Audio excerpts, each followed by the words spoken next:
If you do something that you are passionate about you will never be working. സാധാരണക്കാരന് മനസ്സിലാകുന്നതും എന്നാൽ അതേസമയത്ത് quality loss ഇല്ലാത്തതുമായിട്ടുള്ള ഒരു product എന്നാണ് ഉദ്ദേശിച്ചത്. ഇവനെയൊക്കെ ആരുടെ ഇന്റർവ്യൂ ആക്കിയത്, കൊള്ളാവുന്ന കാര്യം പിടിച്ചിരുത്തി കൂടെ എന്നൊക്കെ വൺ നെഗറ്റീവ് ആയിരുന്നു. ഒട്ടും സ്റ്റേജ് കോൺഫിഡൻസ് ഇല്ലാത്ത ഒരാളായിരുന്നു ഞാൻ. എനിക്ക് സ്റ്റേജ് ഫിയർ അപാരമായിരുന്നു. സ്കൂളിലൊക്കെ ആണ് ഞാൻ പങ്കെടുക്കുമായിരുന്നു, പക്ഷെ അത് മുട്ടടിച്ചിട്ടാണ് സ്റ്റേജിൽ പോയി നിൽക്കുന്നുണ്ടായിരുന്നു. ഈ എപ്പിസോഡിൽ ഒത്തിരി ഇൻട്രഡക്ഷൻ്റെ ആവശ്യമൊന്നുമില്ല. നമ്മുടെ മലയാളികൾക്ക് ഭയങ്കര സുപരിചിതമായിട്ടുള്ള ഒരു ഫേസ് ആണ്. നിൽക്ക് പോഡ്കാസ്റ്റ് തുടങ്ങുന്ന മുമ്പ് ഒരു കാര്യം പറയാനാണ്. എൻ്റെ പേര് ജെയ്സൺ. ഞാൻ ബ്ലൂസ്റ്റിക് മീഡിയ എന്ന് പറഞ്ഞൊരു ഡിജിറ്റൽ മാർക്കറ്റിംഗ് ഏജൻസിയുടെ കോഫൗണ്ടറാണ്.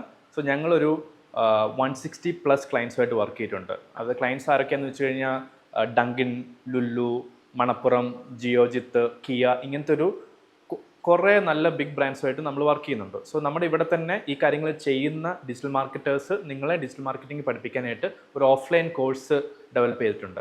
അപ്പോൾ അതിൻ്റെ ഒരു അടുത്ത ബാച്ച് ഇപ്പോൾ സ്റ്റാർട്ട് ചെയ്യാൻ പോവാണ്. സോ നിങ്ങൾക്ക് അതിൽ ജോയിൻ ചെയ്യണമെങ്കിൽ ജസ്റ്റ് നമ്മുടെ ഡിസ്ക്രിപ്ഷനിൽ ഞാനൊരു വാട്സാപ്പ് ലിങ്ക് ഇട്ടിട്ടുണ്ട്. അതിൽ ക്ലിക്ക് ചെയ്തിട്ട് ജസ്റ്റ് ഒരു ഹായ് അയച്ചാൽ മതി. ഞങ്ങൾ നിങ്ങളെ കോൺടാക്ട് ചെയ്യുന്നതായിരിക്കും. So you can go and continue the podcast. വല്ലാത്തൊരു കഥയെന്ന് പറഞ്ഞൊരു യൂട്യൂബ് ചാനൽ, ഏഷ്യാനെറ്റിൻ്റെ പ്രോഗ്രാം, അതൊക്കെ പ്രസൻറ്റും അതിൻ്റെ സ്ക്രിപ്റ്റും എല്ലാം ചെയ്തുകൊണ്ടിരുന്ന രാമേന്ദ്രൻ സാറാണ് നമ്മുടെ ഇവിടെ ഇന്ന് വന്നിരിക്കുന്നത്. സോ അദ്ദേഹത്തോട് യൂട്യൂബിനെ കുറിച്ച് ഒത്തിരി കാര്യങ്ങൾ എനിക്ക് ചോദിക്കാനുണ്ട്. ഞാനും പേഴ്സണലി ഒരു വലിയ ഫാനാണ്. ഞാനും വീക്ക്ലി സാറിൻ്റെ വീഡിയോസ് എല്ലാം കണ്ട് അതിൽ നിന്ന് ഒത്തിരി നോളജ് കിട്ടുന്ന ഒരാൾ തന്നെയാണ് ഞാൻ. So first of all thank you so much sir for joining us.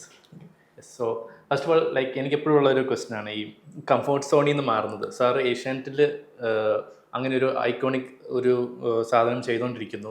അതിൻ്റെ ഇടയ്ക്ക് പെട്ടെന്നൊരു ബ്രേക്ക് ചെയ്ത് സ്വന്തം സ്ഥാപനത്തിലോട്ട് മാറുന്നത് എപ്പോഴും ആസ് എ ബിസിനസ്മാൻ എനിക്ക് എപ്പോഴും ഏറ്റവും ക്യൂരിയസ് ആയിട്ടുള്ളൊരു കാര്യം അതാണ്. അതെങ്ങനെയാണ് ആ ഒരു ബ്രേക്ക് സാറിന് എടുക്കാൻ പറ്റി? അതിനുള്ള കാരണങ്ങളും ഒന്ന് പറയാമോ? പെട്ടെന്നൊരു ദിവസം എടുത്തൊരു തീരുമാനമൊന്നുമല്ല. അങ്ങനെ ഒരു ആഗ്രഹം എല്ലാ കാലത്തും എല്ലാവർക്കും കാണും. നമുക്ക് കംഫർട്ട് സോണിൽ ഇരിക്കുകയാണെങ്കിൽ കംഫർട്ട് സോൺ ബ്രേക്ക് ചെയ്യണമെന്നും പുറത്തു പോകണമെന്നും നമുക്ക് സ്വന്തമായിട്ടൊരു സ്ഥാപനം എന്നുള്ള എല്ലാ കാലത്തും എല്ലാവർക്കും ഉള്ള ആഗ്രഹങ്ങളിൽ പെട്ടതാണ്. അപ്പം പക്ഷെ അങ്ങനെ ചെയ്യാൻ ഇറങ്ങി പുറപ്പെടുന്നതിന് മുമ്പ് കൃത്യമായിട്ടുള്ള മാർക്കറ്റ് സ്റ്റഡി നടത്തുക എന്നുള്ളത് നമ്മളെല്ലാവരും ചെയ്യുന്ന കാര്യങ്ങളാണ്. അപ്പം അതുപോലൊരു മാർക്കറ്റ് സ്റ്റഡി ഞാൻ നടത്തിയായിരുന്നു. അപ്പം അതിന് മുമ്പായിട്ട് ഞാൻ അവിടെ ഇരുന്ന സ്ഥാപനത്തിൽ ഇരുന്ന സമയത്ത് ഞാൻ കുറച്ച് പ്രൊഡക്ഷൻസിൽ ഭാഗമായിരുന്നു. ഈ വല്ലാത്തൊരു കഥ അവതരിപ്പിക്കുന്നതിന് പുറമെ ഞാൻ 1-2 പ്രോഗ്രാംസ് പ്രൊഡ്യൂസറായിട്ട് പോയിട്ടുണ്ടായിരുന്നു. അപ്പോൾ എനിക്ക് അതിൻ്റെ ഒരു ചിലവുകളെ പറ്റിയൊക്കെ ഒരു ധാരണ കിട്ടി. എന്തായിരിക്കും നമ്മൾ ക്യാമറ ഒരു 3 ക്യാം ഷൂട്ടർ പോയാൽ എന്തായിരിക്കും ചിലവ്, അപ്പോൾ അതുപോലെ ഒരു ഡ്രോൺ വിളിച്ചാൽ എന്തായിരിക്കും ചിലവ്. ഈ ചിലവുകളെ പറ്റിയുള്ളൊരു എക്സ്പോഷർ വന്നോടെ നമുക്ക് ഏറെക്കുറെ എനിക്ക് കാൽക്കുലേറ്റ് ചെയ്യാൻ പറ്റും. ഞാൻ ഒറ്റയ്ക്കൊരു സ്ഥാപനം തുടങ്ങുകയാണെങ്കിൽ അതിന് എന്തൊക്കെ ഓവർ ഹെഡ്സ് വരാമെന്നുള്ളത്.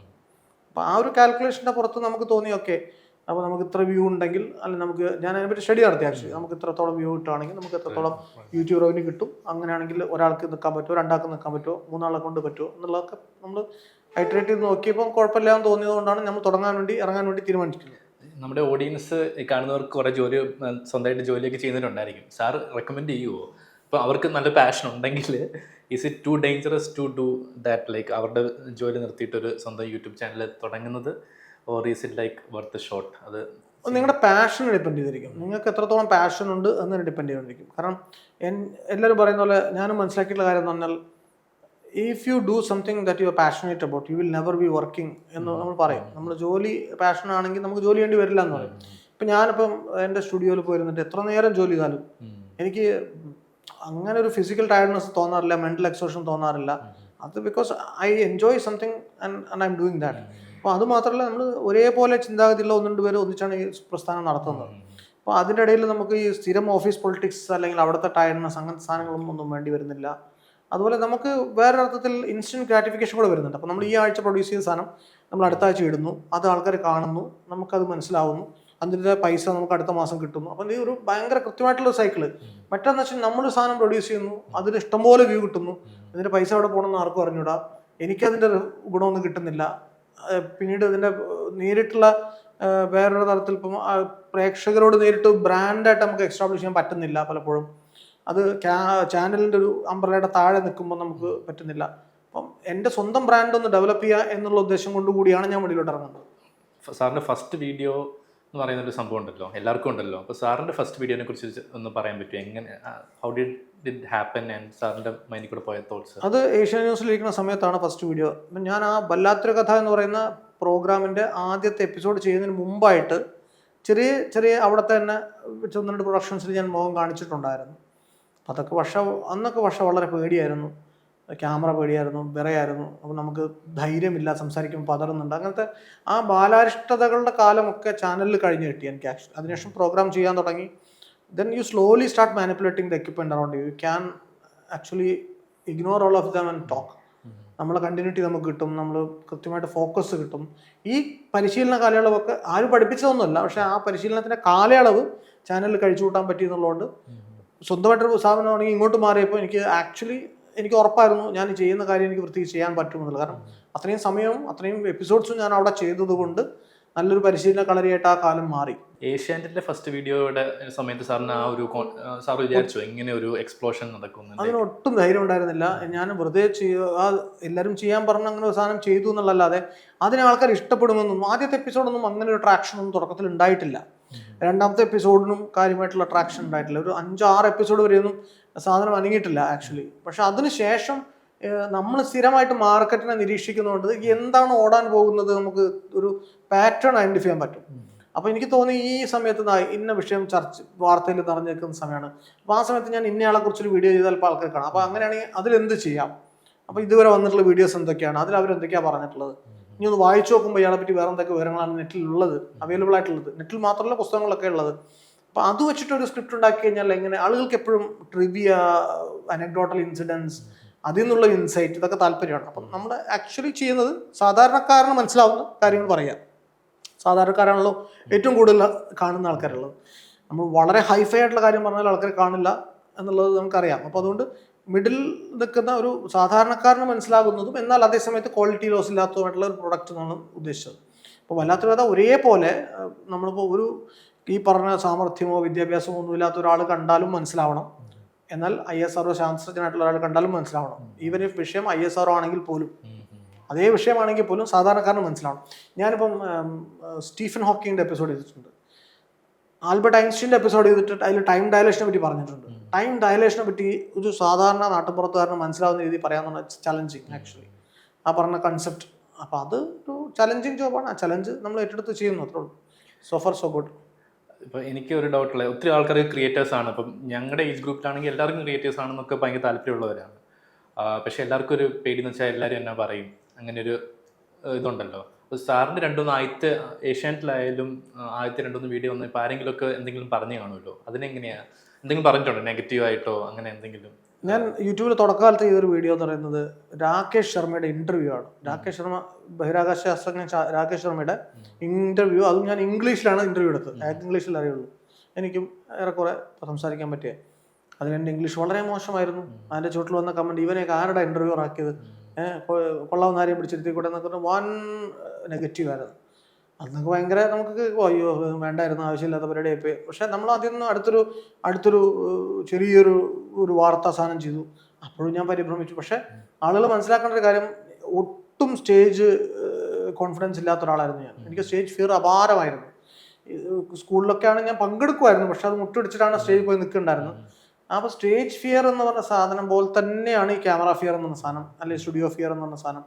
ഇത് നിന്ന് മാറുന്നൊരു സാധനമാണ്. നമ്മൾ വേണ്ടത്ര സമയം കൊടുക്കണം. നമ്മൾ സ്റ്റേജ് ഫിയർ മാറും, നമ്മൾ ക്രിയേറ്റിവിറ്റി പുറത്തു വരും. പക്ഷെ ആളുകൾക്ക് പെർസിവറൻസ് വേണമെന്നുള്ള കാര്യം, ആളുകളുടെ അഭിപ്രായങ്ങളെ ശ്രദ്ധിച്ചുകൊണ്ട് മുന്നോട്ട് പോകുന്ന ഒരിക്കലും വിജയിക്കാൻ പറ്റില്ല. നമുക്ക് മുന്നോട്ട് പോകണം എന്നുള്ള പാഷൻ ഉണ്ടെങ്കിൽ നമ്മൾ ഈ സ്ട്രഗ്ലിംഗ് ഫേസ് വളരെ എളുപ്പം കഴിഞ്ഞിട്ടും ആർക്കും അവതരിപ്പിക്കാൻ പറ്റും. അപ്പോൾ എനിക്ക് ഏറ്റവും ഇഷ്ടമുള്ള ഏറ്റവും ഇഷ്ടമുള്ള എപ്പിസോഡ് ദാവീദ് ഇബ്രാഹിമിനെ കുറിച്ച് ചെയ്ത എപ്പിസോഡാണ്. അതുപോലെ സാർ എങ്ങനെയാണ് ഒരു ടോപ്പിക്ക് പിക്ക് ചെയ്യുന്നത്? ലൈക്ക് ഓക്കെ, ഈ ഒരു സ്റ്റോറി നമുക്ക് പറയാൻ കൊള്ളുന്ന സ്റ്റോറിയാണ് എന്ന് എങ്ങനെയായിരിക്കും സാറിന് ഒരു മനസ്സിലൊരു ചെക്ക് ലിസ്റ്റ് കാണുമല്ലോ? 2-3 ഇൻഡിക്കേറ്റേഴ്സ് ഉണ്ട്. ഒന്ന്, നമ്മൾക്ക് ഒരു ചെക്ക് ലിസ്റ്റ് ഉണ്ട്. ആക്ച്വലി നമുക്കൊരു ബക്കറ്റ് ലിസ്റ്റ് ഉണ്ട് ചെയ്യാൻ ആഗ്രഹിക്കുന്ന എപ്പിസോഡുകൾ. അതിങ്ങനെ നമ്മളിങ്ങനെ അപ്ഡേറ്റ് ചെയ്ത് വെട്ടിമാറ്റിക്കൊണ്ടിരിക്കുക അതിനകത്ത് ചെയ്യുന്നതനുസരിച്ച്. 2, ഈ പ്രേക്ഷകർ സ്ഥിരമായിട്ട് നമ്മളൊരു എൻഗേജ് ചെയ്യുന്ന ഒരു കാര്യം അടുത്ത എപ്പിസോഡ് ഏത് വേണമെന്നുള്ളതാണ്. എല്ലാ എപ്പിസോഡിനും ചുവട്ടിൽ കമൻറ്റുകളിൽ ഇത് ഇങ്ങനെ വന്നുകൊണ്ടിരിക്കും. അപ്പം ഞങ്ങൾ റിസർച്ച് ടീമിനെ പറഞ്ഞ് ഏൽപ്പിച്ചിട്ടുണ്ട്, അവരിതിനകത്ത് മോണിറ്റർ ചെയ്യുന്നുണ്ട്. അപ്പം ഏറ്റവും കൂടുതൽ ആൾക്കാർ ചോദിക്കുന്ന സാധനം അപ്പോൾ നമ്മൾ സ്പ്രെഡ്ഷീറ്റിലോട്ട് കയറ്റിക്കൊണ്ടിരിക്കും. ചെയ്യാൻ പറ്റുമോ ഇല്ലയോ എന്നുള്ള വേറെ കാര്യം. പിന്നെ നമുക്ക് ചിലപ്പോൾ കറണ്ട് ഇൻസിഡൻസ് നടന്നുകൊണ്ടിരിക്കുന്ന സമയത്ത് പെട്ടെന്ന് ആ വിഷയവുമായിട്ട് ബന്ധപ്പെടുത്തിക്കൊണ്ട് ചെയ്യാം എന്ന് തോന്നുന്നുണ്ടാവും. അതും കൃത്യമായിട്ട് സ്റ്റോറി ഉണ്ടെങ്കിലേ ചെയ്യാൻ പറ്റുള്ളൂ. ഇപ്പം ഈ ആഴ്ച ഇപ്പം ഇന്ന് വൈകുന്നേരം 5 മണിക്ക് പോയത് ബലൂചിസ്ഥാൻ എപ്പിസോഡാണ്. കഴിഞ്ഞ 2-3 ആഴ്ചയായിട്ട് ആളുകൾ കിടന്ന് ബഹളം വെച്ചുകൊണ്ടിരിക്കണം, ബലൂചിസ്ഥാൻ എപ്പിസോഡ് എവിടെയെന്നുണ്ട്. എൻ്റെ വീഡിയോയുടെ കമൻറ്റിൻ്റെ ഷോർട്ട് തന്നെ. അപ്പം നമുക്കത് മനസ്സിലായിട്ടുണ്ടായിരുന്നു അത് ചെയ്താൽ ഓടുന്നു. ഇപ്പോഴത്തെ നമ്മൾ ഓൾറെഡി ഇട്ടിട്ടൊരു 1.5 മണിക്കൂറായിട്ടുള്ളൂ, ഏകദേശം 12,000 പേര് കണ്ടു കഴിഞ്ഞു. അപ്പം അത് ട്രാക്ഷൻ ഉള്ള ടോപ്പിക്കുകൾ ചെയ്യാൻ നമുക്കൊരു ത്വര ഉണ്ടാവും, പക്ഷെ അത് സ്റ്റോറിയും കൂടെ വേണം, വെറുതെ ചെയ്യരുത്. മനസ്സിലായി. ജസ്റ്റ് ഒരു ക്യൂരിയോസിറ്റി പുറത്തുള്ള ഒരു ക്വസ്റ്റ്യൻ, അതായത് ഇപ്പം സാർ ഏതെങ്കിലും ചെയ്തിട്ടുള്ള എപ്പിസോഡ് അയ്യോ ചെയ്യണ്ടായിരുന്നു എന്ന് വിചാരിച്ചിട്ടുണ്ടോ? അങ്ങനെ എനിക്ക് ഇതുവരെ തോന്നിയിട്ടില്ല. പക്ഷെ ചില അപൂർവ എപ്പിസോഡുകളിൽ നമ്മൾ വിചാരിക്കുന്നത്ര ഡെപ്ത് ആ ക്യാരക്ടറിന് ഇല്ല എന്ന് ചിലപ്പോൾ എപ്പിസോഡൊക്കെ എഴുതി കഴിഞ്ഞ് ചെയ്ത് കഴിഞ്ഞൊക്കെ മനസ്സിലാവുള്ളൂ. വളരെ അപൂർവം, വളരെ അപൂർവം. 1-2 ഈ പറഞ്ഞ 240 എണ്ണത്തിൽ ഒരു 1-2 ഒക്കെ അങ്ങനത്തെ എപ്പിസോഡുകളുള്ളൂ. പക്ഷെ ആരുടെയും നിർബന്ധത്തിന് വഴങ്ങിയിട്ടല്ല ഞാനത് ചെയ്തതൊന്നും. പക്ഷെ ചെയ്തു വരുമ്പോഴാവും ചിലപ്പോൾ നമുക്ക് മനസ്സിലാവും സ്റ്റോറി പറയാൻ മാത്രം ഒരു മൾട്ടി ലെയർഡ് സ്ട്രക്ചർ അതിനില്ല എന്ന് തോന്നും. അപ്പോൾ നമുക്ക് ഇപ്പോഴും സാറിൻ്റെ ഒരു വ്യൂവിൽ ഇപ്പോൾ കേരളത്തിലെ ഓഡിയൻസ് കൂടുതൽ ടി വിയിലെ കണ്ടന്റ് ആണോ കൺസ്യൂം ചെയ്യുന്നത് അതോ യൂട്യൂബിലെ കണ്ടന്റ് ആണോ? ഇപ്പോൾ ടി വി കാണുന്നവരെണ്ണം ഡേ ബൈ ഡേ കുറഞ്ഞ് വരികയാണ്. ഒരു എനിക്ക് തോന്നുന്നു എൻ്റെയൊക്കെ ഒരു ജനറേഷൻ, അല്ലെങ്കിൽ എന്നെക്കാട്ടിലും ഒരു 5 വയസ്സ് മേലുള്ള ആൾക്കാരുടെ ജനറേഷൻ കഴിയുമ്പോഴേക്കും എനിക്ക് തോന്നുന്നത് പൂർണ്ണമായിട്ടും കഴിയുമെന്ന് തോന്നുന്നു. ഞാൻ എൻ്റെ വീട്ടിൽ ടി വി കട്ട് ചെയ്ത് കളഞ്ഞ ആളാണ്. അപ്പോൾ ഒരുവിധ ആളുകളൊക്കെ ഇപ്പോൾ യൂട്യൂബ് സ്ട്രീമിംഗ് ആണ് വാർത്തകളുടെ കാണുന്നത്. ഞാൻ വാർത്ത അറിയുന്നത് ഫേസ്ബുക്ക് വഴിക്കാണ്. അപ്പോൾ ആക്ച്വലി ഫേസ്ബുക്ക് എന്ന് പറഞ്ഞ ടൂളിനെ നമ്മൾ കൃത്യമായിട്ട് സോഷ്യൽ എഞ്ചിനീയർ ചെയ്യുകയാണെങ്കിൽ നമുക്ക് വേണ്ട വാർത്ത നമ്മുടെ മുന്നിൽ വരും. ഇവിടെയും പോകണ്ട. നമ്മളിപ്പോൾ ഒരു 5 എഞ്ചിനീയേഴ്സിനെ സബ്സ്ക്രൈബ് ചെയ്യുക, 5 പൊളിറ്റീഷ്യൻസിനെ സബ്സ്ക്രൈബ് ചെയ്യുക, 5 രാഷ്ട്രീയ അഡ്വക്കേറ്റ്സിനെ ചെയ്യുക. സൊസൈറ്റിയുടെ ഒരു ക്ലിയർ കട്ട് ഒരു പരിച്ഛേദത്തിലുള്ള ആളുകളെ നമ്മൾ കൃത്യമായിട്ട് സബ്സ്ക്രൈബ് ചെയ്തിട്ട് അവരെ മാത്രം സബ്സ്ക്രൈബ് ചെയ്താൽ പ്രൂണിയസ് ലിസ്റ്റ്, ആവശ്യമില്ലാത്ത ആളുകളെ നമ്മൾ പോസ്റ്റ് ഫീഡിൽ ഒരാളുടെ ഒരു പോസ്റ്റ് വരുന്നത് നമുക്ക് ഇഷ്ടം അല്ലെങ്കിൽ ഉടനെ അൺസബ്സ്ക്രൈബ് ചെയ്ത് കളയാം, അൺഫോളോ ചെയ്ത് കളയാം. അങ്ങനെ പ്രൂൺ ചെയ്ത് കൊണ്ടുവന്നാൽ ഇവൻച്വലി നമ്മുടെ ടേസ്റ്റ് അനുസരിച്ചുള്ള സാധനം ഫീഡിൽ വരും. ഇപ്പോൾ പക്ഷേ ഫേസ്ബുക്ക് അതിനെ മേലോട്ട് കളിച്ചു തുടങ്ങിയിട്ടുണ്ട്, അത് വേറെ കാര്യം. പക്ഷെ എന്നാലും നമുക്കൊരു 75% സാധനങ്ങൾ, വാർത്തകൾ നമുക്ക് അറിയാൻ പറ്റും ഇതിൻ്റെ തന്നെ. അവിടെ എനിക്കൊന്നും ഒരു ഗ്യാപ്പ് ഉണ്ടെന്ന്. ഇപ്പം നമ്മുടെ ടീമിലുള്ള ആൾക്കാരോട് ചോദിച്ചാൽ അവർ ഫേസ്ബുക്ക് ഉപയോഗിക്കത്തില്ലായിരിക്കും. ശരിയാണ്, അടുത്ത ഇൻസ്റ്റയിലോട്ട് പോയ ആൾക്കാരുണ്ടാവും. പക്ഷെ ഞാൻ ഉപയോഗിക്കുന്നത് ഞാനിപ്പോഴും തന്തയിൽ നിൽക്കുന്ന ആൾക്കാരാണ്. നമ്മുടെ ആ ഒരു മേ ബി ഒരു 30 ബിലോ ചോദിച്ചു കഴിഞ്ഞാൽ ഫേസ്ബുക്ക് മൊബൈലിൽ കാണത്തില്ല. ഞാനിപ്പോൾ ചോദിച്ചു മേ ബി ഒരു സ്നാപ്ചാറ്റ് മാത്രം ഉപയോഗിക്കുന്നുണ്ട്. പിന്നെയുള്ളത് ടെക്നിക്കൽ ആയിട്ടുള്ള ഒരു ക്വസ്റ്റ്യൻ. ഇപ്പം തംബ്നെയിൽ ഇപ്പം കുറെ പേര് നല്ലതായിട്ട് കണ്ടന്റ് ഉണ്ടാക്കാൻ അറിയായിരിക്കും, ആർട്ടിസ്റ്റിക്കലി പറയാൻ അറിയായിരിക്കും, എല്ലാം ഓക്കെ ആയിരിക്കും. പക്ഷേ യൂട്യൂബ് ഫ്രണ്ട്ലി ആക്കാൻ അറിയത്തില്ലായിരിക്കും. ഇപ്പം തംബ്നെയിലിനെ കുറിച്ച് സംബന്ധിച്ചാൽ അതിൻ്റെ അത്രയും ചെയ്യണോ, SEO ഒപ്റ്റിമൈസ് ചെയ്യണോ എന്നൊക്കെ ചോദിച്ചു കഴിയുമ്പോൾ അവർക്ക് അതിനെക്കുറിച്ച് അറിയാൻ താല്പര്യമേ ഇല്ല. അത് എന്തോരം ഇമ്പോർട്ടൻസ് കാണും? ലൈക്ക് ഔട്ട് ഓഫ് 100 എത്ര ഇമ്പോർട്ടൻസ് കൊടുക്കുക? വളരെ ഇമ്പോർട്ടൻ്റ് ആണ് ഈ തംബ്നെയിൽ. അത് തംബ്നെയിലിൻ്റെ ഡയറക്റ്റ് റിലേഷൻഷിപ്പ് ക്ലിക്ക് ത്രൂ റേറ്റുമായിട്ടാണ്. നമ്മളൊരു തംബ്നെയിൽ കണ്ടിട്ടാണ് ഒരാൾ തീരുമാനിക്കുന്നത് ക്ലിക്ക് ചെയ്യണോ വേണ്ടയോ. നമ്മൾ എന്ത് വലിയ നിധി ഉണ്ടാക്കി വെച്ചിട്ടുണ്ടെന്ന് പറഞ്ഞാലും തമ്പ് കൊള്ളില്ലെങ്കിൽ ആൾ ക്ലിക്ക് ചെയ്യില്ല, അല്ലെങ്കിൽ പിന്നെ അങ്ങനെ വൈറലായിരിക്കണം അതർവൈസ്.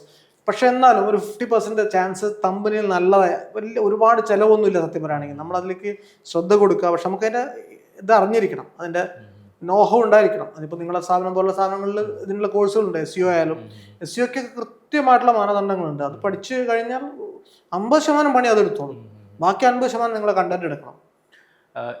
എൻ്റെ ഒരു ഡൗട്ട് ഒപ്പീനിയൻ ഉള്ളത്, ഈ യൂട്യൂബിൻ്റെ ഒരു അൽഗോരിതത്തെ കുറിച്ച് സെർച്ച് ചെയ്ത് വരുന്നതാണോ ആൾക്കാർ കൂടുതലും, അതോ സജസ്റ്റഡ് ആയിട്ട് വരുന്നതാണോ? നിങ്ങളുടെ കണ്ടന്റിന്റെ സ്വഭാവം അനുസരിച്ച് അത് മാറിയിരിക്കും. ഇപ്പോൾ എൻ്റെ കണ്ടന്റിന്റെ ഒരു സ്വഭാവം വെച്ചിട്ട് യൂട്യൂബ് സജസ്റ്റ് ചെയ്യുന്നുണ്ട് പലയിടത്തും, ഈ സാധനം സജഷൻസിൽ വരുന്നുണ്ട്. 2 സ്ഥിരമായിട്ട് കാണുന്ന ആൾക്കാർ സെർച്ച് ചെയ്തിട്ട് വന്ന് കാണുന്നുണ്ട്. സെർച്ച് ചെയ്തിട്ട് ഒരാളെൻ്റെ വീഡിയോ വന്ന് കാണുകയാണെങ്കിൽ അതിന് RPM കൂടുതലായിരിക്കും. ആ ഒരു പ്രക്രിയക്ക് അഡ്വർടൈസബിലിറ്റി കൂടുതലായിരിക്കും. കാരണം അത് അത്രയും ഡിമാൻഡാണെന്ന് അവർക്ക് മനസ്സിലാവുന്നു. അതുപോലെയല്ല സജഷനിൽ വന്ന സാധനത്തിൽ ഞാൻ ക്ലിക്ക് ചെയ്തു എന്ന് പറയുന്നത്. ഈ RPM എന്ന് പറയുന്നത് റവന്യൂ പെർ MILLE 1000 എന്ന് പറയുന്നത് 1000 വ്യൂസിൽ നമുക്ക് കിട്ടുന്ന യൂട്യൂബിന്റെ കട്ട് കഴിഞ്ഞുള്ള റവന്യൂ, ആഡ് റവന്യൂ. പിന്നെ വേറെ ഒരു ക്വസ്റ്റ്യൻ ആണ്, ക്രിയേറ്റേഴ്സ് ഇപ്പം ഇവിടെ ഉള്ളവരൊക്കെ ആദ്യമൊക്കെ ഒരു എല്ലാത്തിനും ഉള്ള പോലത്തെ ഒരു നോവൽറ്റി കാണുമ്പം ആദ്യത്തെ വീഡിയോ, രണ്ടാമത്തെ വീഡിയോ, പിന്നെ അതിന് വ്യൂസ് കിട്ടാതിരിക്കുമ്പോൾ മൂന്നാമത്തെ വീഡിയോ, പിന്നെ നാലാമത്തെ വീഡിയോ വരത്തില്ല, കൺസിസ്റ്റൻസി ഇല്ലാതാവും. അതിനെന്തെങ്കിലും ഒരു ഇതുണ്ടോ? അല്ല, അത് നമ്മൾ അഡ്രസ്സ് ചെയ്യുന്ന ഓഡിയൻസ് ആരാണെന്ന് കൃത്യമായിട്ട് മനസ്സിലാക്കിയിട്ട് നമുക്കൊരു ലോങ്ങർ പ്ലാൻ വേണം. ആക്ച്വലി നമ്മൾ കൃത്യമായിട്ട് ചിലപ്പോൾ എല്ലാം ഐട്രേഷൻസ് ആണ്. ഇപ്പോൾ ഒരു വീഡിയോ കഴിഞ്ഞ് 2 വീഡിയോ കഴിഞ്ഞ് 3, 4 നിർത്തി എന്ന് പറഞ്ഞാൽ തെറ്റൊന്നുമില്ല. പക്ഷെ വീണ്ടും തുടങ്ങണം അടുത്തത്.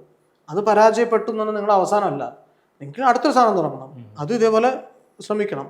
പക്ഷേ അഗെയിൻ ഇതിനൊക്കെ കോസ്റ്റ് അസോസിയേറ്റഡ് ആണ്. നിങ്ങൾ എങ്ങനെയാണ് നിങ്ങളുടെ ഫണ്ട് കൃത്യമായിട്ട് ഉപയോഗിക്കുന്നതെന്ന് നിങ്ങൾ തീരുമാനിക്കണം. അത് നല്ല പ്ലാനിങ്ങോടെ നല്ല കണ്ടന്റ്. ഞാൻ പറഞ്ഞ ആദ്യം ശ്രദ്ധിക്കുന്നത് കണ്ടന്റിലാണ്. Basic equipment and content, then slowly enhance content, enhance equipment, enhance content, enhance equipment. ഇത് രണ്ടും പാരലായിട്ട് പോകേണ്ട സാധനമാണ്. അല്ലാതെ ഫസ്റ്റ് ടൈം തന്നെ പോയിട്ട് നിങ്ങൾ രാജ്യത്തെ ഏറ്റവും നല്ല എക്യുപ്മെൻറ്റ് എടുത്ത് വെച്ചിട്ട് കണ്ടന്റ് മോശമാണെങ്കിൽ എന്ത് വലിയ സ്വർണ്ണത്തിൻ്റെ ക്യാമറയിൽ എടുത്താലും സാധനം നന്നാവില്ല. സാധനത്തിന് ഒരു ബേസിക് ക്വാളിറ്റി ഉണ്ടായിരിക്കണം. അതും ഇതിൻ്റെ പ്ലാനിങ് വേണം. നമ്മുടെ സ്റ്റോറി എങ്ങനെയാണ് പോകുന്നത്, അതിൻ്റെ സ്ട്രക്ചർ എന്താണ്, അതിന് ഇനീഷ്യൽ ഇൻട്രോയുടെ സ്വഭാവം എന്താണ്, അവിടെ ഹുക്ക് പോയിന്റ്സ് ഉണ്ടോ, അടുത്തൊരിക്കൽ വരുമ്പോഴേക്കും കൃത്യമായിട്ടുള്ള ഇൻ്റർവെൽസിൽ രസം പോവാതെ നോക്കുന്നുണ്ടോ, നിങ്ങൾ ട്വിസ്റ്റ് ആൻഡ് ടേൺസ് കൊണ്ടുവരുന്നുണ്ടോ, ആളുകളെ മുന്നോട്ട് കൊണ്ടുപോകേണ്ടത് നിങ്ങൾ നിർത്തുന്നുണ്ടോ, നിങ്ങൾ കമ്പാർട്ട്മെൻറ്റലൈസ് ചെയ്തിട്ടാണോ പോകുന്നത്, അതിൻ്റെ സ്ട്രക്ചർ ഓക്കെ ആണോ, നിങ്ങൾ ലെങ്ത് ഐഡിയൽ ആണോ നിങ്ങളുടെ കണ്ടന്റ്, ഇതൊക്കെ നമ്മൾ ആലോചിച്ച് ബെറ്റർ യൂണീക്ക് ആണോ നിങ്ങളുടെ കണ്ടന്റ്. അതെങ്ങനെ ഇപ്പം ഇപ്പം ഒരു മെട്രിക്ക് ലൈക്ക് നമ്മുടെ വീഡിയോ നല്ലതാണോ അല്ലയോ എന്ന് എങ്ങനെ നമുക്ക് അളക്കാൻ പറ്റുമോ? 2-3 സാധനമുണ്ട്. ഒന്ന്, ലൈക്ക് ടു ഡിസ്ലൈക്ക് റേഷ്യോ എന്ന് പറഞ്ഞ സാധനം, ഇത് വളരെ ഇമ്പോർട്ടൻ്റ് ആയിട്ട് മനസ്സിലാക്കാൻ പറ്റിയ സാധനമാണ്. 2, നിങ്ങളുടെ വീഡിയോയുടെ ചുറ്റിൽ കമൻറ്റുകൾ വരുന്നുണ്ടെങ്കിൽ കൃത്യമായിട്ടുള്ള കണ്ടന്റിനെ പറ്റി പറഞ്ഞുകൊണ്ടുള്ള കമൻറ്റുകൾ വരുന്നുണ്ടോ നോക്കണം. ചേട്ടാ നിങ്ങൾ പറഞ്ഞത് എനിക്ക് ഇഷ്ടപ്പെട്ടില്ല എന്ന് പറഞ്ഞാലും അതൊരു നല്ല കമൻറ്റാണ്. അത് വളരെ മോശമായി പോയി, എനിക്ക് അതിനോട് ആശയപരമായ വിയോജിപ്പുണ്ടെന്ന് പറയുന്നത് നല്ല കമൻറ്റാണ്. നിങ്ങൾക്ക് സൗണ്ടില്ല ലൈറ്റില്ല എന്ന് പറയുന്ന പോലെയല്ല, അത് നിങ്ങൾ പരിഹരിക്കാനും കൂടെ നമുക്ക് ഉപയോഗിക്കാം. പിന്നീട് നിങ്ങളെ ഷെയർ ചെയ്യുന്നുണ്ടോ ആൾക്കാർ വീഡിയോൻ്റെ ലിങ്ക് ഷെയർ ചെയ്യുന്നുണ്ടോ, ഇതുപോലെ ഒരുപാട് സാധനങ്ങൾ. നിങ്ങൾക്ക് എത്രത്തോളം ക്ലിക്ക് ത്രൂ റേറ്റ് ഉണ്ട്, നിങ്ങൾക്ക് നിങ്ങളുടെ വീഡിയോ സ്കിപ്പബിൾ ആഡ്സ് എത്രമാത്രം കാണപ്പെടുന്നു, സ്കിപ്പബിൾ ആഡ്സ് വെച്ചിട്ട് തന്നെ അതിന് എത്രത്തോളം ആൾക്കാർ കാണുന്നുണ്ട് എന്നുള്ളതൊക്കെ അതിന് മെഷർ ചെയ്യാൻ പറ്റും. പിന്നെ റിട്ടൻഷൻ റേഷ്യോ എത്ര ഉണ്ട്, കണ്ടുകൊണ്ടിരിക്കെ വേറെ എന്തിലേക്ക് പോകുന്നുണ്ടോ അത്രയും പെട്ടെന്ന്, ഇതൊക്കെ യൂട്യൂബ് നോക്കുന്നുണ്ട്. ആക്ച്വലി ഇതൊക്കെ നമുക്ക് അറിയാൻ പറ്റും. നമ്മുടെ എൻ്റെ വീഡിയോസിൻ്റെ ഒരു റിട്ടൻഷൻ റേഷ്യോ എന്ന് പറയുന്നത് ഏകദേശം 19 മിനിറ്റാണ്. And in digital that's a huge number. ഏഷ്യാൻ ന്യൂസിൻ്റെ 3 മിനിറ്റാണ്. പക്ഷേ ഒരുപാട് വീഡിയോസ് ഇറക്കുന്നതുകൊണ്ട് കൂടിയാണ് ഞാൻ പറയുന്നത്. എൻ്റെ ആവറേജ് ഡ്യൂറേഷൻ 35 മിനിറ്റിൽ 19 മിനിറ്റും ആൾക്കാർ കാണുന്നുണ്ടെന്ന് പറഞ്ഞു കഴിഞ്ഞാൽ 50% കൂടുതൽ ആൾക്കാർ സ്ഥിരം കാണുന്ന ആ ലോയൽ ഓഡിയൻസിനെ ഉണ്ടാക്കിയെടുക്കുക എന്നുള്ളതാണ്. അത് എന്തുകൊണ്ടെന്ന് വെച്ചാൽ ഞാൻ ഇന്നേ വരെ സൂക്ഷ്മതക്കുറവോടെ ഒരു എപ്പിസോഡ് ചെയ്തിട്ടില്ല. സൂക്ഷ്മതയോടെ മാത്രമേ ചെയ്തിട്ടുള്ളൂ. ഓഡിയൻസിനെ നിരാശപ്പെടുത്തുന്ന കണ്ടന്റ് കൊടുക്കാതിരിക്കുക എന്നുള്ളതാണ് ഏറ്റവും ആദ്യമായിട്ട് ചെയ്യേണ്ടത്. വളരെ സീരിയസ് ആയിട്ട് ചെയ്യുന്ന കാര്യത്തിനെ സമീപിക്കുക. ആളുകൾക്ക് ഓരോ എപ്പിസോഡിൽ നിന്നും അവർ പ്രതീക്ഷിക്കുന്ന കണ്ടന്റ് കിട്ടണം. എങ്കിൽ അവൾ എത്ര പ്രാവശ്യം വീണ്ടും വീണ്ടും കാണും. അവിടെയാണ് ക്ലിക്ക് ബൈറ്റുകൾ പരാജയപ്പെടുന്നത്. നമ്മൾ ക്ലിക്ക് ചെയ്തിട്ട് പോകുമ്പോൾ ഒന്നും കാണൂല, നമ്മൾ നിരാശനാകും. അടുത്ത പ്രാവശ്യം കൊണ്ട് ബൈറ്റ് വെക്കുമ്പോഴേക്കും കാണൂല, ആൾക്കാർ പോകില്ല. അറിയാം അത് പറ്റിക്കാനായിട്ട് വെച്ചിരിക്കാന്ന് അറിയാം. ആളുകളെ പറ്റിക്കാത്തൊരു റിലയബിലിറ്റി, ഒതന്റിസിറ്റി, ക്രെഡിബിലിറ്റി ഉണ്ടാക്കിയെടുക്കുക എന്നുള്ളതാണ് ആദ്യം ചെയ്യാനുള്ളത്. ഒരു ഡൗട്ടും കൂടി ഉള്ളത്, നമ്മൾ അതിലുള്ള ആഡ്സ് യൂട്യൂബ് ആഡ്സിന് റിലേ ചെയ്യുന്നതാണോ നല്ലത്, അതോ സ്പോൺസേഴ്സിനെ നമ്മൾ പോയി ബ്രാൻഡ് അസോസിയേഷൻ ചെയ്യും? രണ്ടും വേണം. പക്ഷെ യൂട്യൂബ് എന്ന് പറയുന്ന ഒരു പ്ലാറ്റ്ഫോമിൽ ഇപ്പോഴും വേണ്ടത്ര സ്പോൺസർഷിപ്പ് ഫ്രണ്ട്ലി ആയിട്ടില്ല. കേരളത്തിന്റെ കാര്യം പറയുന്നത്, കേരളത്തിൽ it's very difficult for an emerging YouTube channel to get sponsor. വളരെ നിങ്ങളുടെ റിലയബിലിറ്റി, അതുപോലെ ഈ മാധ്യമത്തിന്റെ റിലയബിലിറ്റി ഈ കൺവെൻഷണൽ പ്ലേയേഴ്സ് തിരിച്ചറിഞ്ഞു തുടങ്ങിയിട്ടില്ല. പക്ഷെ അങ്ങോട്ടാണ് പോകുന്നത്. മെല്ലെ മെല്ലെ അത് വരും. പക്ഷെ ആ വരുന്ന സമയത്തേക്ക് നിങ്ങൾ നിങ്ങളുടേതായിട്ടുള്ളൊരു സ്പേസ് അവിടെ ഉണ്ടാക്കി എടുക്കണം എന്നുള്ള മാത്രം. ഇപ്പോൾ എനിക്ക് കിട്ടിയിട്ടൊക്കെ ഉണ്ട്, പക്ഷെ കിട്ടുക എളുപ്പമല്ല. സ്പോൺസർഷിപ്പ് വളരെ ശ്രമിച്ചാൽ മാത്രം. നിങ്ങൾ നല്ലൊരു സെയിൽസ് എഫേർട്ട് നിങ്ങളുടെ ഭാഗത്ത് നിന്ന് ഉണ്ടായിക്കൊണ്ടേയിരിക്കണം. സെയിൽസ് മാർക്കറ്റിംഗ് എഫേർട്ട് എന്ന് വെച്ചാൽ ഒരാളെ നിയമിച്ച് മാർക്കറ്റ് ചെയ്യണം എന്നത് ഞാൻ പറയില്ല, കാരണം അതിൻ്റെ കൺവെർട്ടബിലിറ്റി കുറവാണ്. പക്ഷെ എന്നാൽ പറ്റുമെങ്കിൽ ഒരാളെ തന്നെ ഏൽപ്പിച്ചത് ചെയ്യണം. ഒരാൾ ട്രെയിൻഡ് ആയിട്ടുള്ള ഒരാളെ ഏൽപ്പിച്ചത് ചെയ്യണം. അല്ല എങ്കിൽ നിങ്ങൾ കൃത്യമായിട്ടുള്ള എഫേർട്ട് അതിൻ്റെ അകത്ത് ഇടണം. നിങ്ങളുടെ ബ്രാൻഡിനെ നിങ്ങൾ പുഷ് ചെയ്യണം. നിങ്ങൾക്ക് വേണ്ട പ്രോഗ്രാംസ്, നിങ്ങൾക്ക് പുതിയ പുതിയ പ്രോഡക്റ്റുകൾ ഡിവൈസ് ചെയ്യാൻ പറ്റണം. നിങ്ങളുടെ സ്പേസ് കൃത്യമായിട്ട് യൂസ് ചെയ്തുകൊണ്ട് അവിടേക്ക് മാർക്കറ്റ് ഓറിയൻറ്റഡ് ആയിട്ടുള്ള പ്രൊഡക്റ്റുകളെ കുറിച്ച് ആലോചിക്കാൻ പറ്റണം. ഞാനിതേ ചെയ്യുള്ളൂ, നിങ്ങളോടൊന്ന് പരസ്യം ചെയ്തോ എന്ന് പറയുന്നതിനേക്കാൾ ഉപരി ആ പരസ്യത്തിന്റെ സാധ്യത ഉപയോഗിക്കാൻ നമുക്ക് ഇന്ന പ്രൊഡക്റ്റ് കൊണ്ട് പറ്റുമെന്ന് മനസ്സിലാക്കി ആ പ്രൊഡക്റ്റിനെ ഇതിലോട്ട് ഇൻകോർപ്പറേറ്റ് ചെയ്യാൻ പറ്റണം. നമ്മുടെ യൂട്യൂബ് ബ്രാൻഡിൽ വേറെ സബ് പ്രൊഡക്റ്റ്. ഇപ്പോൾ ഉദാഹരണം പറയുകയാണെങ്കിൽ ഞാൻ വല്ലാത്തൊരു കഥ എന്നൊരു സാധനം എടുത്തു. കുറേ ദിവസം ഞാൻ എൻ്റെ അഡ്വർടൈസ്മെന്റ് ആളെ നോക്കിയിട്ടിരുന്നു. അപ്പോൾ അഡ്വർടൈസ്മെന്റ് ആളെ വരുന്നില്ല എന്ന് കാണുമ്പോൾ നമ്മൾ അടുത്ത് ചെയ്യുന്ന വെച്ചാൽ നമ്മൾ അഡ്വർടൈസ്മെന്റ് കിട്ടാൻ പറ്റിയ വേറെ പ്രൊഡക്റ്റിനെ പറ്റി കൺസീവ് ചെയ്യും. അല്ലല്ല, വിത്തിൻ ദ യൂട്യൂബ് ചാനൽ അതിന്റെ ഇൻട്രസ്റ്റ് കോൺഫ്ലിക്ട് ചെയ്യാത്ത രീതിയിൽ വേറൊരു സീരീസ്, ഒരു 2-3 സീരീസ് ഒക്കെ നമുക്ക് ഒരു ചാനലിനകത്ത് മാനേജ് ചെയ്യാൻ പറ്റും. ആക്ച്വലി 2-3 ഇപ്പോൾ ഏഷ്യാനെറ്റ് എന്ന് പറഞ്ഞ ഏഷ്യൻ ന്യൂസ് എന്ന ചാനലിൻ്റെ അകത്ത് ഒരു 50-100 പ്രൊഡക്റ്റ് ഉണ്ട്. അത് അത്രയും വലിയ ട്രാഫിക് ഉള്ള സ്ഥലമാണ്. നമ്മളെ സംബന്ധിച്ചിടത്തോളം മാസത്തിൽ 4-5 വീഡിയോ പോകുന്നിടത്ത് ചിലപ്പോൾ 2-3 ചാനലുകൾക്കുള്ള സ്കോപ്പ് ഉണ്ടാവും, 2-3 പ്രൊഡക്റ്റുകൾക്കുള്ള സ്കോപ്പ് ഉണ്ടാവും. അപ്പോൾ അവിടെ വേറൊരു ഡയലമ വരുന്നുണ്ട്. ലൈക്ക് ഒരു റാൻഡം ആയിട്ടുള്ള ഒരു ബ്രാൻഡ് വന്നു, ആ ബ്രാൻഡിനെ ഞാൻ എടുക്കണോ വേണ്ടോ എന്നുള്ളൊരു ഡിസിഷൻ. ബ്രാൻഡുകളെ പലതരത്തിൽ പരസ്യം ചെയ്യാൻ നമുക്ക് പറ്റും. അപ്പോൾ പോപ്പുലർ ആയിട്ടുള്ള പരസ്യ രീതി എന്ന് പറയുന്നത് ഞാൻ തന്നെ ആ ബ്രാൻഡിനെ എൻഡോഴ്സ് ചെയ്തുകൊണ്ട് സംസാരിക്കുക എന്നുള്ളതാണ്. അതിലാണ് ഏറ്റവും കൂടുതൽ പൈസ കിട്ടുന്നത്. ഞങ്ങളത് ചെയ്യാറില്ല.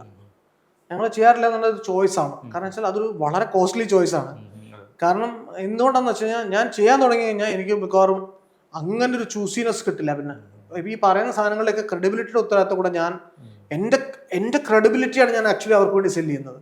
അപ്പോൾ അതൊക്കെ ഞങ്ങൾക്ക് അത് വേണ്ട എന്നുള്ള തീരുമാനം അത് ഞങ്ങളുടെ ഒരു പോളിസി ആണ്. അത് എടുക്കാതിരുന്നാൽ ചിലപ്പോൾ നിങ്ങൾക്ക് കൂടുതൽ ചെയ്യാൻ പറ്റും. ഇപ്പം സോഫ്റ്റ് ആയിട്ടുള്ള കുറേ സാധനങ്ങൾ, ഇപ്പോൾ ഇൻഷുറൻസ് സെല് ചെയ്യുക, അല്ലെങ്കിൽ എഡ്യൂക്കേഷണൽ സാധനങ്ങൾ സെല് ചെയ്യുക, ഇതിലൊക്കെ ചിലപ്പോൾ നിങ്ങൾക്ക് വലിയ പ്രശ്നമൊന്നും ഉണ്ടാവാതെ സെല് ചെയ്യാൻ പറ്റും. അതും ചെയ്യാൻ പറ്റുന്നവരുണ്ട്. ഞങ്ങൾ ചെയ്യേണ്ട എന്നുള്ളത് ഞങ്ങളുടെ തീരുമാനമാണ്. എന്നുവെച്ചാൽ അതുകൊണ്ടുണ്ടാകുന്ന റിസ്ക്കും പൈസയും വേണ്ട എന്നുള്ളത് നമ്മൾ തീരുമാനിച്ചുകൊണ്ടാണ് അങ്ങനത്തെ നമ്മൾ ചെയ്യാത്തത്. എന്നാൽ അതേ സമയത്ത് brand logo through out the episode, അതുപോലെ എന്താ പറയുക, ഓപ്പണിംഗ് ആഡ്, റോളിംഗ് മറ്റേ പ്രീ റോൾ ആഡ്, അല്ലെങ്കിൽ മിഡ് മറ്റേ എൽ ബാൻഡ്, ഇതൊക്കെ നമുക്ക് കൊടുക്കാം. അതിലൊന്നും നമ്മൾ നേരിട്ട് ചെയ്യുന്ന അതൊക്കെ ഞങ്ങൾ ചെയ്യാറുണ്ട്. പക്ഷെ മറ്റതിന് നമ്മൾ ആലോചിച്ച് നമുക്ക് ഓക്കെ ആണെന്ന് തോന്നുകയാണെങ്കിൽ ചെയ്യാം. ചെയ്യുന്നതിൽ തെറ്റൊന്നുമില്ല. അതൊക്കെ നമ്മളെ കാൽക്കുലേറ്റഡ് റിസ്കുകളാണ് എടുക്കുന്നത്. നമുക്ക് യൂട്യൂബ് ആഡ് റൺ ചെയ്യാം, വേറെ സ്പോൺസേഴ്സിനെ എടുക്കാം. എനിക്ക് ഏറ്റവും ഫേവറേറ്റ് ആയിട്ടുള്ള ഒരു ഓപ്ഷൻ എനിക്ക് എപ്പോഴും തോന്നിയിട്ടുള്ളത്, നമുക്കൊരു ബിസിനസ് അതിൻ്റെ മേളിൽ ഉണ്ടാക്കാം. ലൈക്ക് ഇപ്പോൾ ഞാൻ ഒത്തിരി കണ്ടിട്ടുണ്ട്, ഒരു യൂട്യൂബർ ആണെങ്കിൽ അതിനെക്കുറിച്ച് ഇപ്പം ഒരു സാറിന് വേണമെങ്കിൽ, ഞാൻ ജസ്റ്റ് ഹൈപ്പത്തറ്റിക്കലി പറയുക, സാറിന് വേണമെങ്കിൽ ഒരു കോഴ്സ് പോലെ എങ്ങനെ റീസെർച്ച് ചെയ്യാം എന്ന് പറഞ്ഞാൽ സാറിൻ്റെ ബ്രാൻഡിൻ്റെ ഒരു കോഴ്സ് അവസാനം പറയാം. ലൈക്ക് ഞാൻ എങ്ങനെയാണ് റീസെർച്ച് ചെയ്യുന്നതെന്നുള്ളൊരു കാര്യം ഞാനൊരു കോഴ്സ് വഴി പഠിപ്പിക്കുന്നുണ്ട്. അങ്ങനത്തെ ഒരു ഐഡിയയും അതിപ്പോൾ ധ്രുവറാട്ടിയെ പോലുള്ള ആളുകൾ ചെയ്യാറുണ്ട്. ഞങ്ങൾ അങ്ങനത്തെ കോഴ്സുകൾ ഓൾറെഡി ഞങ്ങൾ ഡിസൈൻ ചെയ്തുകൊണ്ടിരിക്കുകയാണ്. അധികം താമസിയാതെ നമ്മൾ അതിലേക്ക് കടക്കുന്നതാണ്. ഈ പറഞ്ഞ 2-3 സാധ്യതകൾ, സ്റ്റോറി ടെല്ലിങ്ങിനുള്ളൊരു കോഴ്സ്, റിസർച്ചിനുള്ളൊരു കോഴ്സ്, അതുപോലെ യൂട്യൂബിൻ്റെ ഒരു ജനറൽ കോഴ്സ്, ഇതെല്ലാം നമ്മൾ ചെയ്യാൻ വേണ്ടി പ്ലാൻ ഉണ്ട്. ഓഫ്ലൈൻ ഓൺലൈൻ രണ്ടും. ഇപ്പം യൂട്യൂബ് പ്രീമിയം ഒത്തിരി ആൾക്കാർ ഉപയോഗിക്കുന്നതായിട്ട് കാണുന്നു. കാരണം സ്പോട്ടിഫൈയിൽ പോലെ പാട്ടും കേൾക്കാം, ആഡ്സ് ഇല്ലാതെ ഇതും കേൾക്കാം. അത് സാറിൻ്റെ അനലിറ്റിക്സിൽ എന്തെങ്കിലും ഷോപ്പ് ചെയ്യാൻ തുടങ്ങിയിട്ടുണ്ടോ? ലൈക്ക് റവന്യൂ ഫ്രം കുറവാണ്, വളരെ കുറച്ച് ആൾക്കാർ, അത് വളരെ കുറച്ചുള്ളൂ. ഇപ്പോഴും ആൾക്കാർ ബുക്കാലും സൈൻ ചെയ്യാതെ തന്നെയാണ് ചെയ്യുന്നത്. അപ്പോൾ ഈ യങ്സ്റ്റേഴ്സ് ഇപ്പം ബിലോ 35-30 എന്നുള്ളത് ആൾക്കാർ യൂട്യൂബ് ഉപയോഗം കൂടുന്നുണ്ടോ അതോ കുറയുന്നുണ്ടോ? അങ്ങനത്തെ എന്തെങ്കിലും ഇൻസൈറ്റ് ഉണ്ടോ? Like YouTube as a platform, is it growing in that next യൂട്യൂബിന്റെ വ്യൂവർഷിപ്പ് കൂടുതൽ തന്നെയാണ് ചെയ്യുന്നത്. അത് എല്ലാ ഏജിലേക്കും അത് പോകുന്നതായിട്ടും കാണുന്നുണ്ട്. പക്ഷെ നമ്മൾ ഈ പറഞ്ഞ 17 to 44 ആണ് എപ്പോഴും ഹൈയസ്റ്റ് വ്യൂവർഷിപ്പ് ഉള്ള ബാൻഡ് എന്ന് പറയുന്നത്. ഈ ഷോർട്സിനെ കുറിച്ചുള്ള അഭിപ്രായം എന്താണ്? ഇപ്പം ആൾക്കാർ ഷോർട്സും, ഇപ്പം ഞാൻ സെർച്ച് ചെയ്യുമ്പോഴും ഷോർട്സ് ആണ് ആദ്യം വരുന്നത്. എനിക്ക് മാത്രമാണ് അറിയില്ല. ഇപ്പം എന്തെങ്കിലും ടോപ്പിക്ക് സെർച്ച് ചെയ്താൽ ലോങ് ഫോർമാറ്റ് വീഡിയോയുടെ മേളിൽ അതെന്തുകൊണ്ടാണെന്ന് വെച്ചാൽ സജഷനിലൂടെ ഏറ്റവും കൂടുതൽ കാണുന്നത് ഷോർട്സ് ആയതുകൊണ്ടായിരിക്കാം. യൂട്യൂബിൽ തന്നെ വന്നാലോ അല്ലെങ്കിൽ ഫേസ്ബുക്കിൽ വന്നാലോ ഒക്കെ ഷോർട്സ് ആണ്. നമ്മളിങ്ങനെ ഈ തള്ളി പോകുന്ന ഷോർട്ട് ഫോർമാറ്റ് ആണല്ലോ എപ്പോഴും വരുന്നത്. അത് വ്യൂവർഷിപ്പ് അതിനായിരിക്കും കൂടുതൽ. പക്ഷെ അതിന് റവന്യൂ പറഞ്ഞ പോലെ ഉണ്ടാവുന്നില്ല. പക്ഷെ അതിൽ നിന്ന് അത് കണ്ടിട്ട് തിരിച്ചിങ്ങോട്ട് വരാനുള്ള സാധ്യത കൂടുതലാണ്. ഞങ്ങൾ പലപ്പോഴും ഹുക്കായിട്ട് അതിനെ ഉപയോഗിക്കാറുണ്ട്. ഞങ്ങൾ ഒരു വീഡിയോ ഇട്ട് കഴിഞ്ഞാൽ അതിന്റെ ഒരു 3-4 ഷോർട്ടും ഇൻസ്റ്റാ റീലും ഒക്കെ നമ്മൾ ഇടും. കാരണം അവിടെ നിന്നൊക്കെ കണ്ടിട്ട് ഇത് സബ്ജക്റ്റ് മനസ്സിലാക്കിയിട്ട് വരുന്ന ആൾക്കാരാണ്. പിന്നീട് ഗൂഗിൾ ഇത് വന്നോളൂ. ഒരു എപ്പിസോഡ് ഞാൻ ലോഞ്ച് ചെയ്തു സാറ്, ആ എപ്പിസോഡിനെ മാർക്കറ്റ് ചെയ്യുന്ന ഒരു ആക്ടിവിറ്റീസ് ഉണ്ടല്ലോ. ഞാനൊരു ലോഞ്ച് ചെയ്ത് കഴിഞ്ഞിട്ട് ചുമ്മാ വെച്ചിട്ട് പോയാൽ മതിയോ, അത് ലോഞ്ചിന് മുമ്പ് എന്തെങ്കിലും ചെയ്യണോ, ലോഞ്ച് ചെയ്യുന്ന സമയത്ത് എന്തെങ്കിലും ചെയ്യണോ, എന്തെങ്കിലും ഒരു ആക്ടിവിറ്റീസ് പ്ലാൻ ചെയ്യണോ, ലൈക്ക് ടു പ്രൊമോട്ട് ദാറ്റ്? നമ്മളിപ്പോൾ ചെയ്യുന്ന ഒരു സാധനം എന്ന് വെച്ചാൽ, നമ്മളിപ്പം ഒരു ക്വിസിനെ പറ്റി ആലോചിച്ചാൽ അങ്ങനെയാണ്. നമ്മളൊരു മാസത്തെ എപ്പിസോഡുകളുടെ അടിസ്ഥാനത്തിൽ ഒരു ക്വിസ്. അപ്പോൾ ആ ക്വിസ് എന്ന് പറഞ്ഞ സംസ്ഥാനം ഒരു പ്രാവശ്യം റോളിംഗ് ആയി കഴിഞ്ഞാൽ ആളുകൾക്ക് മനസ്സിലാവും. പരിപാടി കണ്ടാലേ ക്വിസിൻ്റെ ഉത്തരം കിട്ടുള്ളൂ എന്ന് മനസ്സിലാക്കുകയാണെങ്കിൽ അങ്ങനെ ഒന്നൊരു സാധനമുണ്ട്. പിന്നെ ഈ പരിപാടിയുടെ കുറച്ച് മെർച്ചൻഡൈസ് നമ്മൾ ഓൾറെഡി ചെയ്യാനുള്ള തീരുമാനം വന്നിട്ടുണ്ട്. അപ്പം അത് ഈ ക്വിസിൻ്റെ സമ്മാനമായിട്ട് കുറച്ച് മെർച്ചൻഡൈസ് കൊടുക്കും. അല്ലാതെ ഇനി മെർച്ചൻഡൈസ് ഗാലറിയും കൂടെ നമ്മൾ പ്ലാൻ ചെയ്യുന്നുണ്ട്. അപ്പോൾ അങ്ങനെ പ്രോഗ്രാമിൻ്റെ തന്നെ ജനറൽ വല്ലാത്തവരുടെയും അല്ലാതെയും പ്രോഗ്രാമിൻ്റെയും എല്ലാം പലവിധ നമ്മുടെ പ്രൊഡക്റ്റുകളിലൊക്കെ ഒരു പലതരത്തിലുള്ള മെർച്ചൻഡൈസുകൾ നമ്മൾ ചെയ്യാൻ പ്ലാനുണ്ട്. അതുകൂടി തന്നെയാണ്. പിന്നെ പബ്ലിക് ഡിസ്കോഴ്സിലേക്ക് വരുന്ന രീതിയിൽ നമ്മൾ ചിലപ്പോൾ ഫേസ്ബുക്ക് വഴിയൊക്കെ ഇൻഫ്ലുവൻസ് ചെയ്യാൻ ശ്രമിക്കാറുണ്ട്. ഞാൻ എപ്പിസോഡ് വരുന്നതിന് മുമ്പായിട്ട് ഒരു ഫേസ്ബുക്ക് പോസ്റ്റിലൂടെ എൻഗേജ്മെന്റ് ചെയ്യാൻ ശ്രമിക്കാറുണ്ട്. അങ്ങനെ എൻഗേജ്മെന്റ് ഉണ്ടാക്കാൻ ശ്രമിക്കാറുണ്ട് ചിലപ്പോൾ. പിന്നെ ഈ അതുപോലെ വീഡിയോ ഇട്ട് കഴിഞ്ഞാൽ അതുമായിട്ട് ബന്ധപ്പെട്ട സെലിബ്രിറ്റികൾ ഉണ്ടെങ്കിൽ ആ വിഷയവുമായിട്ട് ബന്ധപ്പെട്ട അവരെ കൊണ്ട് ഷെയർ ചെയ്യാനൊക്കെ നമ്മൾ നോക്കാറുണ്ട്. അങ്ങനെ ആകുമ്പോൾ അവരുടെ നല്ല ട്രാഫിക്കും നമുക്ക് കിട്ടാറുണ്ട് പലപ്പോഴും.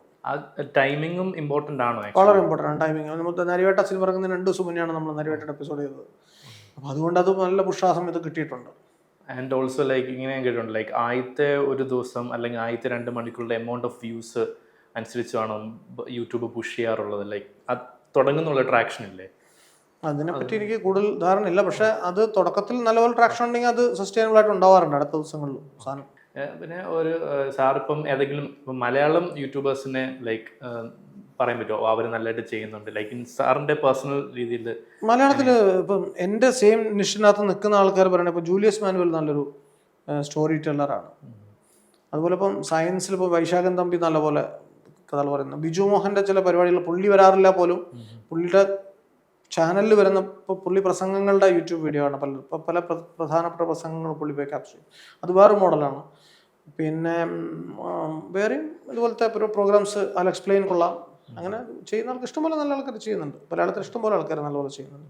പിന്നെ മറ്റു ഭാഷകളിൽ ഒരുപാട് ആൾക്കാർ നമ്മൾ ഫോളോ ചെയ്യുന്ന കുറേ ആൾക്കാരുണ്ട്. ഇന്ത്യയിൽ റിലേറ്റീവ്ലി മലയാളം യൂട്യൂബേഴ്സ് നല്ലതായിട്ട് നിൽക്കുന്ന ഒരു സ്റ്റേജ് ആണോ അതോ അങ്ങനെ? അല്ല, മറ്റു ഭാഷകളെക്കാളൊക്കെ നമ്മൾ ഒരുപാട് പിന്നിലാണ്. കാരണം അവിടുത്തെ ബജറ്റും ഫണ്ട് നമുക്കുണ്ടാവില്ല. ഇപ്പം ധ്രുവറാഠി, ദേശ് ഭക്ത്, നിതീഷ് രാജ്പുത്, മോഹക് മംഗൽ, അങ്ങനെ ഒരുപാട് ആൾക്കാരുണ്ട് ഇംഗ്ലീഷിലും ഹിന്ദിയിലൊക്കെ ആയിട്ട് ചെയ്യുന്ന ആൾക്കാർ. ഇംഗ്ലീഷിൽ നോക്കുകയാണെങ്കിൽ ജോണി ഹാരിസ് ഒരു നല്ല മോഡലാണ്. പുള്ളി ഒരുപാട് വർക്ക് ചെയ്തിട്ട് ചെയ്യുന്നതാണ്. പുള്ളി ഒരുപാട് ഹാർഡ് വർക്ക് അതിൻ്റെ പിന്നാലെ ചെയ്യുന്നുണ്ട്. ഓരോ എപ്പിസോഡ് എടുക്കുന്ന റിസർച്ചൊക്കെ കണ്ടു കഴിഞ്ഞാൽ നമ്മൾ അതിശയിച്ച് നോക്കി. ജോണി ഹാരിസ് ഒരു വളരെ വലിയൊരു മോഡലാണ്. അതുപോലെ ഇംഗ്ലീഷിൽ ഇഷ്ടംപോലെ ആൾക്കാർ പറയുന്നുണ്ട്. നമുക്ക് മറ്റു ഭാഷകളിലുള്ള മോഡലുകളൊക്കെ അതേപോലെ നമുക്കിവിടെ കൊണ്ടുവരാൻ പറ്റാത്തതിൻ്റെ പ്രശ്നം സാമ്പത്തികം കൂടിയാണ്. ധ്രുവറാഠിയുടെ റിസർച്ച് ടീമിൽ 10-24 പേരെങ്ങനെ കാണും. നമുക്കിവിടെ റിസർച്ച് ടീമിൽ നിന്ന് പൈസ കൊടുക്കാനുള്ള വരുമാനം ചിലപ്പോൾ യൂട്യൂബിൽ നമ്മുടെ ഒരു മിനിമം സ്പെക്ട്രത്തിൽ നിന്ന് കിട്ടിക്കൊള്ളുന്നില്ല. അപ്പം റിസർച്ച് ടീം നമുക്ക് മെല്ലെ വളർത്തിക്കൊണ്ടുവരാൻ പറ്റുള്ളൂ. ആൻഡ് ഫൈനൽ ക്വസ്റ്റ്യൻ, ലൈക്ക് ഇപ്പോൾ 2025 ഒരു ആൾക്ക് യൂട്യൂബ് തുടങ്ങണമെങ്കിൽ ഒരു അഡ്വൈസ് കൊടുക്കണമെങ്കിൽ എന്തായിരിക്കും കൊടുക്കാനുള്ളത്? തുടങ്ങാം. പക്ഷെ ഞാൻ ഈ പറഞ്ഞ പോലെ എന്താണ് എൻ്റെ ട്രൂ പാഷൻ, എന്താണ് എനിക്ക് ഏറ്റവും നന്നായിട്ട് ചെയ്യാൻ പറ്റുന്നത്, എന്തായിരിക്കും ആൾക്കാർക്ക് കാണേണ്ടത്, ഈ 3 സർക്കിളും കൂടെ ഓവർലാപ്പ് ചെയ്യുന്ന നടത്തുന്ന ഒരു സാധനം പിടിച്ചാൽ that will be working for you also. So thank you so much, like ഇങ്ങനത്തെ fully insight packed ആയിട്ടുള്ള ഒരു എപ്പിസോഡാണെന്ന് തോന്നുന്നു, short episode. So thank you so much again sir for coming.